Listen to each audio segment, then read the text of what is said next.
சங்கீதா பத்தி நீ என்ன நினைக்கிற? நான் உடனே சொன்னேன் நல்ல பொண்ணு அப்படின்னு சொல்லி. அவங்க ஃபேமிலி பத்தி நீ என்ன? நல்ல ஃபேமிலி, நல்ல பொண்ணு, நல்லா படிச்சு. ஏன் கேட்குறீங்க? இம்மிடியேட்டாக கேட்டாரு, நீ அவளை கல்யாணம் பண்ணிக்கிறியா? நான் வந்து ஒரு மாதிரி நான் எக்ஸ்பெக்ட் பண்ணது, உண்மையில ஒரு மாதிரி ஷாக் ஆகிட்டேன். என்னப்பா திடீர்னு இப்படி கேட்குறீங்க?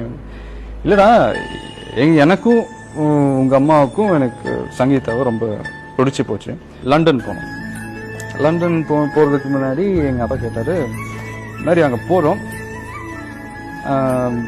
உன்னை வந்து அந்த பொண்ணை உனக்கு நிச்சயம் பண்ணலாமா, முடிவு பண்ணிக்கலாமா அப்படின்னு.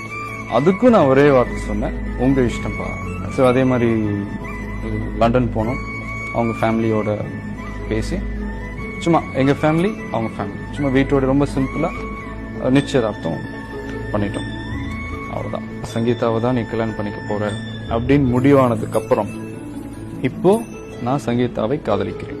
உண்மையில அந்த ஃபீலிங் ரொம்ப நல்லா இருக்கு. அது கண்டிப்பா அந்த காதல்ன்றது எல்லார் லைஃப்லயும் வரணும். எனக்கு ரியல் லைஃப்ல எனக்கு வந்து இப்போ இருக்கு. ரொம்ப அந்த ஃபீலிங்லாம் உண்மையிலே